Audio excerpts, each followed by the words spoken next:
자리에 앉으시겠습니다. 우리 이제 새롭게 우리 고3 친구들이 이제 3명이 올라오게 돼요. 여러분 예배 끝나더라도 좀 이렇게 다가가셔서 이름도 물어봐 주시고 또 어떻게 지내는지 또 살펴도 주시고 또 반갑게 환대하는 그런 저희 모두가 되면 좋겠다 싶습니다. 광고를 우리 총무님께서 참 잘해 주셨는데요. 청년부 수련회도 이제 2월 마지막 주에 있거든요. 이걸 이제 미리 알려드리는 것은 이제 여러분 시간도 좀 비워두시고 또 이후에 우리 이제 어느 정도 이렇게 진도가 나가다 보면 이제 티켓팅이나 이런 것도 해야 되는데 그런 것도 할 때 또 잘 참여해 주시면 감사하겠습니다.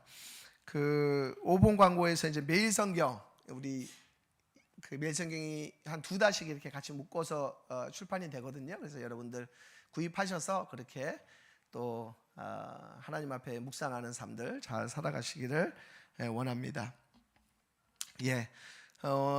1월 달에 말씀을 어떤 말씀을 여러분과 함께 나눌까 좀 고민을 했었어요. 근데 저희 임원들하고 이제 12월 한 넷째 주인가요? 회의를 이제 새로운 임원들과 이제 하게 됐는데 우리 2024년 교회 전체 표가 이제 왼쪽에 있는 그 현수막에처럼 사랑하라 사람을 그리스도처럼 이런 이제 표로 이렇게 삼게 되었어요. 그래서 전체 이제 다들 교회가 이렇게 나가는데 우리 그럼 청년부는 어떠한 그 표를 갖고 시작할까? 제가 이제 우리 임원들하고 이제 나누며 물었는데 그냥 저 표대로 그대로 가자.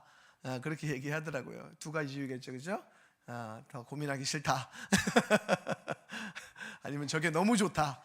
근데 전 후자를 진심으로 제가 받아들였어요. 그래서 저 표가 우리 청년부 공동체에도 필요한 그러한 메시지일 수 있겠다라는 생각이 들어서 저 표를 또 우리 청년부에서도 같이 이렇게 주제로 삼아서 한 해 동안 힘써가면 좋겠다라는 생각으로 저 표를 이제 그대로 채택하게 되었고요.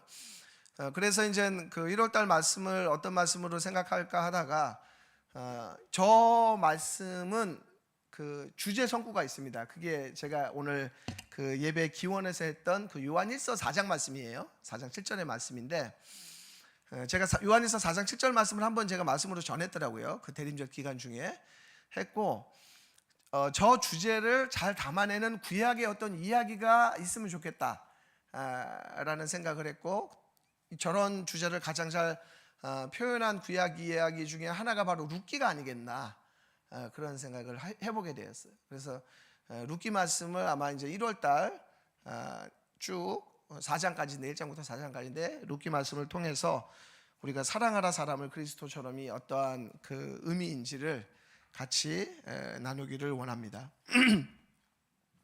저는 이 룻기를 생각하면서 룻기가 갖고 있는 몇 가지 특별함이 있습니다. 그것은 뭐냐면 룻기에는 하나님의 기적이나 개입이 구체적으로 드러나지 않아요. 그죠? 룻기에는 그렇게 확 드러난 것도 하나님의 역사라든지 기적이라든지 이적이라든지 이런 게 드러나지 않습니다. 그리고 룻기에는 사람들의 어떤 일상적인 관계, 대화, 생활 속에서 하나님의 나라가 유유히 흘러가는 것들을 볼 수가 있습니다. 뿐만 아니라 룻기는 거창한 얘기가 아니라 어떤 사람들의 이야기라고 하는 어떤 미시사적, 요즘은 어떤 그 역사학에서도 미시사가 되게 중요하잖아요. 그런 미시사적 기록을 담아내고 있는 게 바로 룻기다.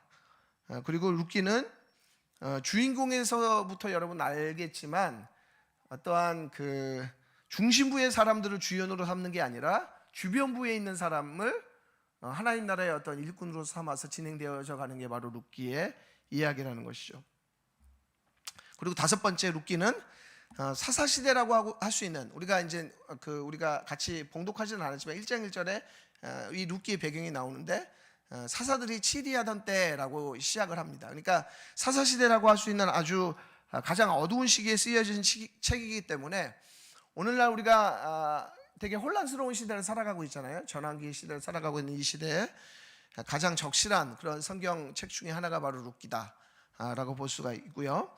마지막으로 룻기가 우리에게 참 특별한 이유는 가장 어두운 시기에 쓰여졌지만 예수 그리스도의 자비와 사랑을 가장 잘 표현해주고 있는 책이 바로 룻기이기 때문에 룻기는 아주 특별한 책이라고 볼 수가 있습니다. 그래서 우리는 이 룻기를 통해서 사랑이 과연 어떤 건가, 그리고 그리스도처럼 사랑한다라는 게 어떤 건가를 함께 저와 여러분들이 발견해가는 그러한 새해 연초의 시간이 되기를 소망합니다. 사실 이 룻기는 주인공이 누굴까요?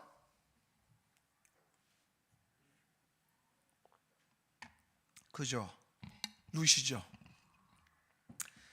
근데 사실 그 주인공이 룻이라기보다도 사실 룻기의 주인공은 나오미입니다.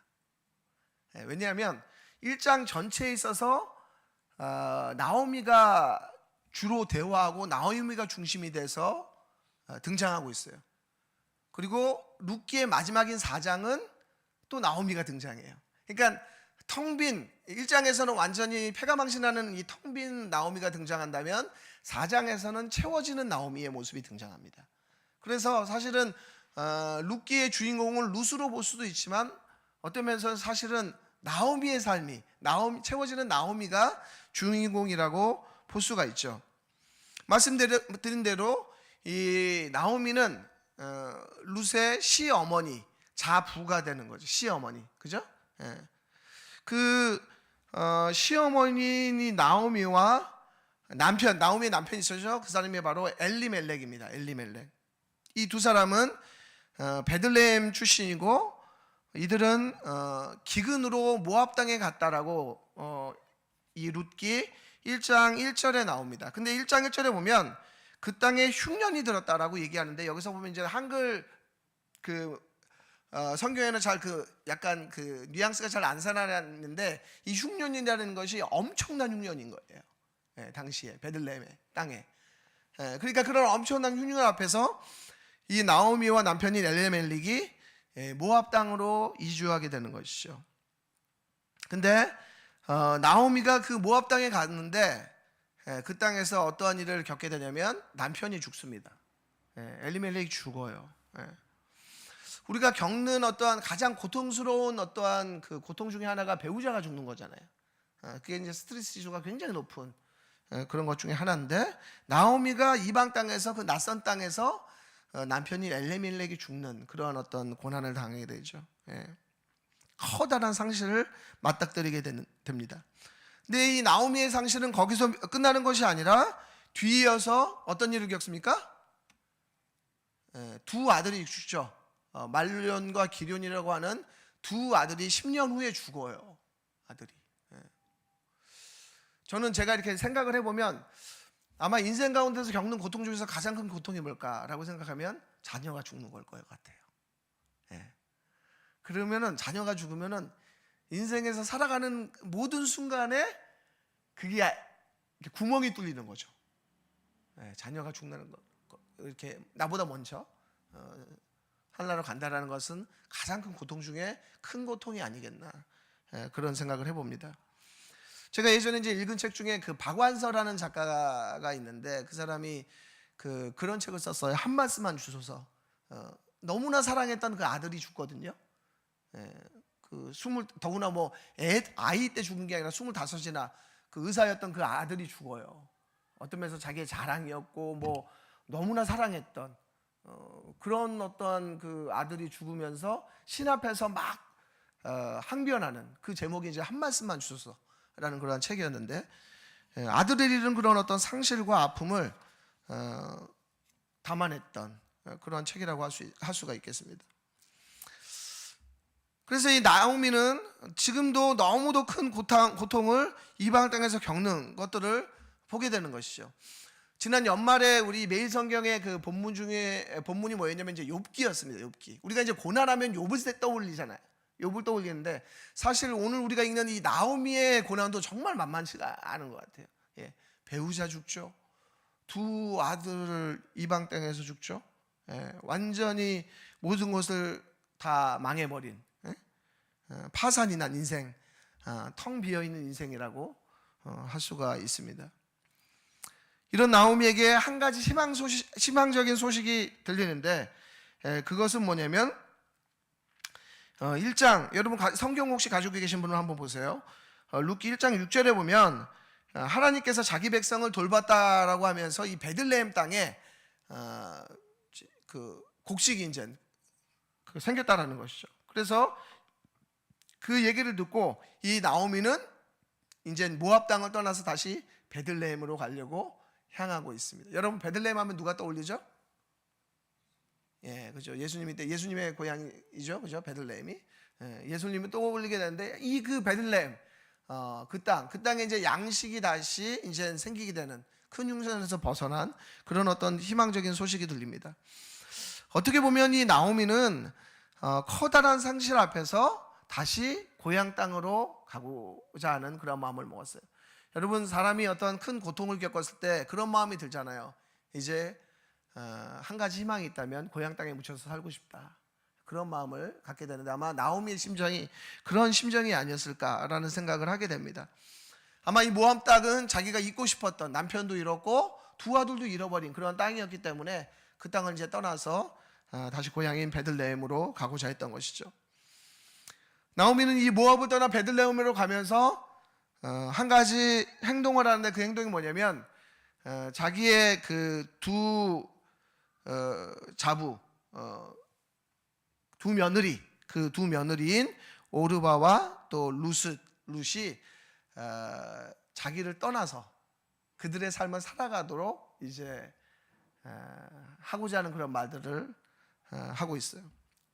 어떻게 보면 나오미가 할 수 있는 마지막 사랑, 이 두 며느리에게 베풀 수 있는 마지막 사랑을 이 나오미는 하고 있다는 것이죠. 사실 나오미 입장에 있어서는 이 두 며느리가 되게 도움이 되는 사람들이에요. 함께 있으면, 그죠? 자기의 어떤 외로움을 극복할 수도 있고 대화할 수도 있고 관계를 맺을 수 있고 그런 사람이 바로 이 오르바와 룻이었습니다. 뿐만 아니라 며느리가 있다는 것은 경제적으로 굉장히 보탬이 되겠죠. 노동력을 제공해 주기도 하고 요즘도 뭐 그러한 말들을 하잖아요. 좀 나이를 어느 정도 먹으면 너 그냥 시집가지 마, 장가가지 마, 같이 있자. 농담인지 진담인지 아무튼 그렇게 같이 있으면서 서로 이제 그 유익을 누릴 수 있는 그런 관계가 되는 거죠. 그럼에도 불구하고 이 나오미는 이 오르바와 룻을 떠나 보내려 하고 있는 마지막 사랑을 이들에게 하고 있어요. 그래서 여러분 우리가 쭉 보면 1장 11절에서 13절까지의 내용을 보면 나오미가 이 두 며느리를 부르는 호칭이 있습니다. 어떻게 부르냐면 내 딸들아 이렇게 불러요. 내 딸들아. 그러니까 정말 딸처럼 여기는 거죠. 며느라기들아 이렇게 부르는 것이 아니라 내 딸들아. 그럼 여러분 딸이라고 생각한다면 어떻게 행동하겠어요? 부모의 입장에서 이들의 어떤 앞으로의 미래, 이들의 복지, 그것들을 생각하면서 말을 할 거 아니에요. 선택을 할 거 아니에요. 그것은 뭐냐면 이들이 앞으로의 삶을 자기하고 있는 것보다는 오히려 다른 남자를 만나서, 다른 어떠한 든든한 어떤 보호막을 만나서 그들의 인생을 살아가도록 이들을 배려하는 것이 딸들을 위한 그런 선택이지 않겠습니까? 그래서 이 나오미는 자기의 유익을 위해서가 아니라 이 딸들의 미래와 이 딸들의 어떠한 그 이익을 위해서 나를 떠나서 이제 나를 떠나가라 라고 그렇게 얘기하는 나오미임을 볼 수가 있습니다.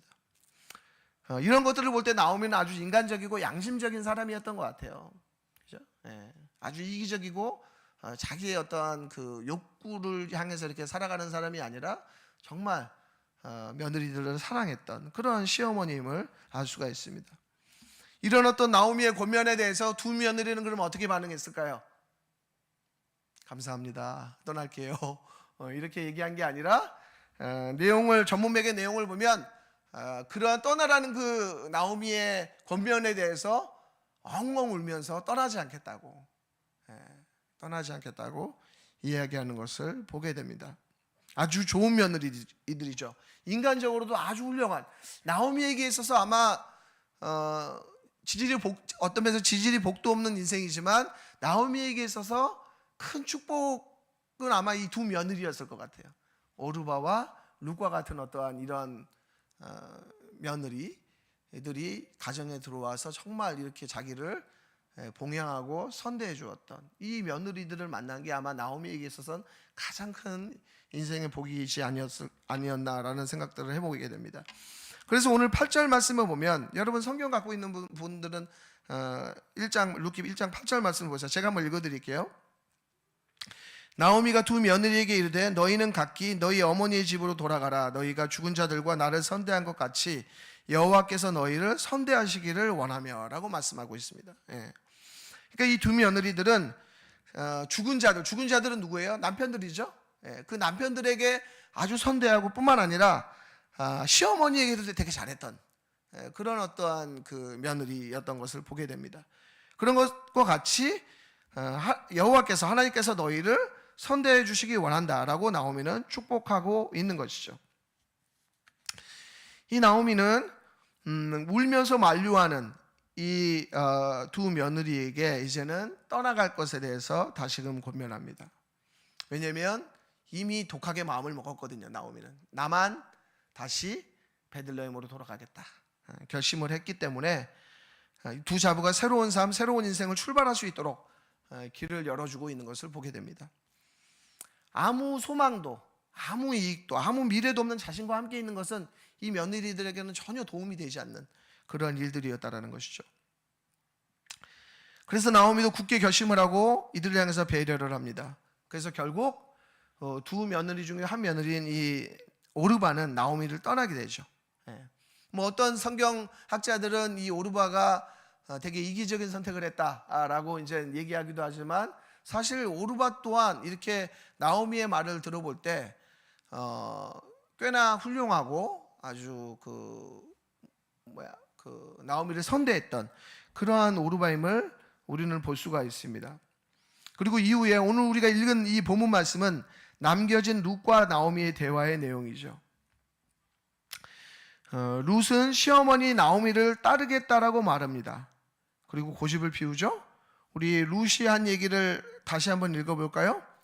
1장 16절과 17절 말씀 한번 띄워주시겠습니까? 같이 읽겠습니다. 시작.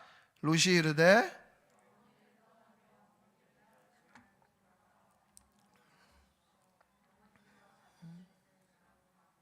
어머니께서 머무시는 곳에서 나도 머물겠나이다. 어머니의 백성이 나의 백성이 되고 어머니의 하나님이 나의 하나님이 되시리니 어머니께서 죽으시는 곳에서 나도 죽어 거기 묻힐 것이라.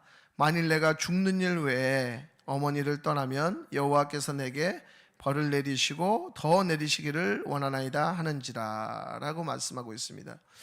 여러분, 이 룻의 이 지금 말이 너무나 대단하지 않나요? 그죠? 너무 대단한 것을 볼 수가 있습니다. 일종의 어떤 각오, 결기, 뭐 충성, 서약. 사실 이런 멘트는 주로 어디서 하냐면 결혼할 때, 결혼서약 할 때 그죠? 결혼서약 할 때 어울리는 그런 멘트이죠. 그러니까 완전히 어머니와 나는 이제는 하나다라는 것을 표현해 주는 멘트입니다. 오늘 모든 말씀 보니까 죽는 일 외에 어머니를 떠나면, 그러니까 자기가 죽는 거 외에 어머니와 이별하거나 분리될 일은 없다라는 거죠. 대단한 결심이고 각오이고 다짐임을 우리는 알 수가 있습니다. 사실 생각해 보면 룻의 이런 결심은 너무나 터무니없는 선택이고, 또 사실 룻의 입장에서 본다면 아무 도움이 되지 않는 그런 선택인 거예요. 당시의 나이를 볼 때 룻의 나이가 얼마 정도 됐을 것 같아요, 여러분? 룻의 나이가 50이요? 16이요? 26이요. 제가 귀가 약간. 이게 10대 후반이나 20대 초반이라고 보거든요. 그러니까 이제 사실 앞이 창창한 여인인 거예요. 근데 그런 사람이 지금 빈털터리에 아무 소망도 없는 그런 나오미를 따라간다는 것은 별로 효과적이지도 않고 어떤 도움이 되지 않는 그러한 선택이라는 것이죠. 얼마든지 다른 선택을 할 수 있는 그런 기회와 길이 있음에도 불구하고 지금 이 룻은 나오미를 향해서 손을 내밀고 있는 것을 보게 됩니다. 재물이 있는 것도 아니고 남편이 있는 것도 아니고 과부인 나오미를 따른다는 것은 어떻게 보면 소망 없는 그런 인생길의 동반자가 되는 것, 그 이상도 그 이하도 아닌 것을 보게 됩니다. 여러분이라면 어떤 선택을 하시겠어요? 여러분이 룻이라면 어떤 선택을 하시겠어요? 그렇죠? 나오미를 쫓아가시겠습니까? 아니면 어떤 면에서는 좀 더 비전 있는 그런 길을 걸어가시겠어요? 이 룻의 선택, 룻의 결심은 바로 나오미의 그 텅 빈 인생에 자신도 동참하겠다는 그런 것임을 보게 됩니다. 룻은 나오미에게 이전에도 선대를 베풀었지만 이 베들레헴으로 향하는 그 여정 가운데서도 아주 강력한 그런 선대를 베풀고 있는 것을 보게 됩니다. 여러분이 제가 아까 읽었던 1장 8절에 나오는 그 선대라는 말은 히브리어로, 구약 성경은 이제 히브리어로 기록되어 있잖아요. 히브리어의 단어가 바로 헤세드라는 단어인데, 이 헤세드는 인애로 번역할 수가 있어요. 인애. 그리고 그것은 약자를 향한 강자의 한결같은 충성과 사랑입니다. 의미가 약자를 향한 강자의 한결같은 충성과 사랑이에요. 이것을 어떤 신약의 용어로 따진다면, 표현한다면 우리가 잘 알고 있는 아가페, 조건 없는 사랑을 의미하는 것이죠. 그러니까 이 텅 빈 나오미에게 있어서 룻은 지금 헤세드를 베풀고 인애를 베풀고 있는 것입니다. 탁월한 충성을 보이고 있어요. 여러분, 이러한 그 충성과 사랑은 당시의 어떤 문화나 시대 조류와는 너무나 다른 그런 모습임을 알 수가 있습니다. 당시의 시대와 조류는 어떤 시대입니까? 사사시대라고 말씀드렸죠. 여러분, 사사시대는 그 이스라엘 역사에 있어서 암흑기입니다. 가장 어두운 시기예요. 이스라엘 역사 가운데 그 암흑기를 한 두 시대로 나눌 수 있죠. 하나는 이 사사기 시대하고 다른 하나는 포로기잖아요, 그죠? 근데 이 사사기 시대가 정말 영적으로 어두운 시대였어요. 근데 이 사사 시대를 표현해주는 문구가 있죠. 뭡니까? 아세요? 사사기 읽어보신 분은 아시겠죠? 어떻게 표현되어 있죠? 사사 시대를 표현할 때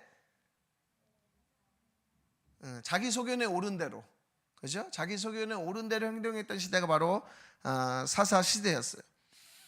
자기 중심적인 삶을 살아가고 너무나 터무니없는 그러한 삶을 살아갔던 시대가 바로 사사 시대였다라는 것이죠. 자기에게 충실했던 시대가 바로 사사 시대입니다. 그런 시대와 대비되는 선택을 한 것이 바로 오늘 본문에 등장하는 이 룻의 선택이라는 것이죠. 그죠? 자기 이익과는 무관한 충성과 사랑으로 선택한 그 룻의 모습을 우리는 볼 수가 있다는 것입니다. 여러분, 이 룻의 결심과 행동은 진정한 헤세드인 예수 그리스도의 그림자임을 우리는 알 수가 있어요. 예수 그리스도의 그 한결같은 충성과 사랑, 그것의 그림자가 바로 룻이라는 거죠. 사실 이 룻의 이 멘트는 어떤 면에서는 예수 그리스도께서 우리에게 보여주는 그 한결같은 사랑을 보여주는 그러한 모습일 수 있겠다는 것입니다. 왜요? 우리의 실존 자체가 너무나 텅 비어 있기 때문에. 에베소서 2장 1절은 죄와 허물로 죽은 너희들을 위해라고 말씀하고 있습니다. 우리 삶은 사실 많은 것으로 채워진 것처럼 보이지만 실상은 텅 비어 있어요. 어떻게 그것을 알 수 있어요?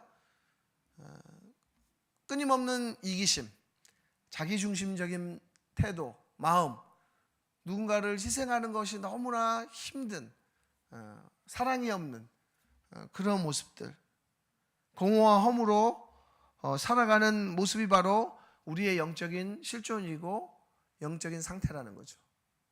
그러한 텅 비어 있는 우리들을 향해서 오신 분이 바로 예수 그리스도이심을 이 룻기를 통해서 우리는 살펴보게 된다는 것입니다.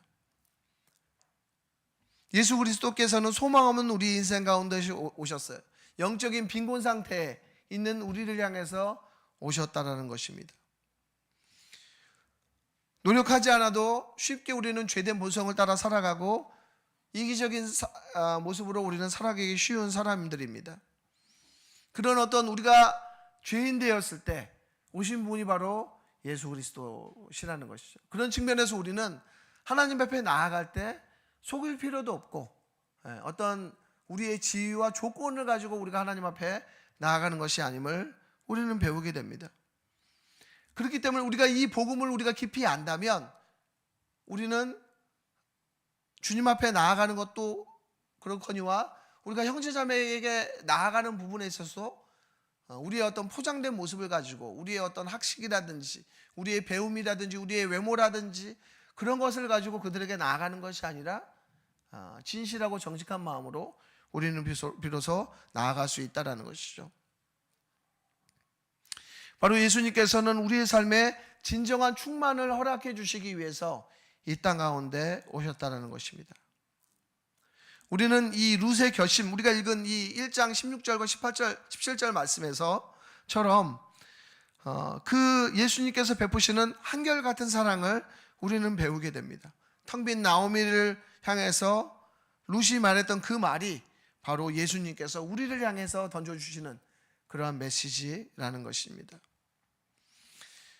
여러분의 삶은 얼마나 비어있는지 모르겠어요. 여러분 예수 그리스도가 여러분 인생 가운데 필요하십니까? 필요하세요? 우리는 이 질문에 대해서 아멘이라고 할 수 있어야 되죠? 나 예수님 없어도 되겠는데? 나 충분히 잘 살아갈 수 있어. 그렇다면 우리는 우리 자신의 신앙과 믿음에 대해서 다시 한번 돌아봐야 될 것이에요. 우리는 예수님 없이는 우리 인생을 자라가게 하고 회복하게 하고 나아갈 수 없는 그러한 존재들입니다.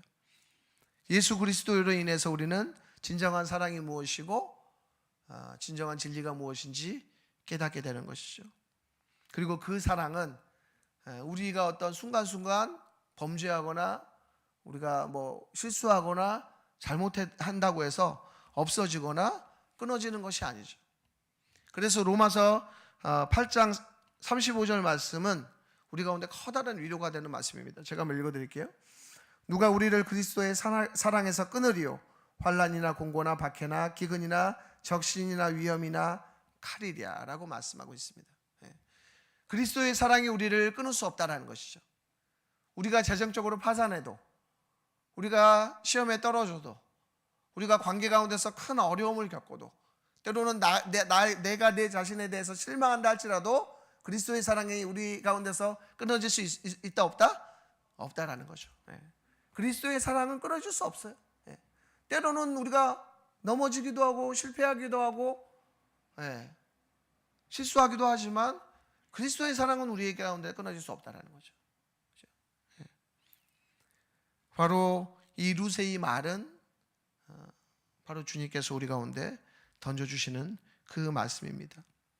그리고 우리 또한 이 룻기를 통해서 그 사랑을 우리 주위에 있는 사람들에게 드러내고 나타냄을 통해서 우리 스스로가 복음의 사람이 되고 또 우리 다드림 교회가, 다드림 청년부 공동체가 복음의 공동체가 될 줄로 믿습니다. 그것을 경험해가는 우리 2024년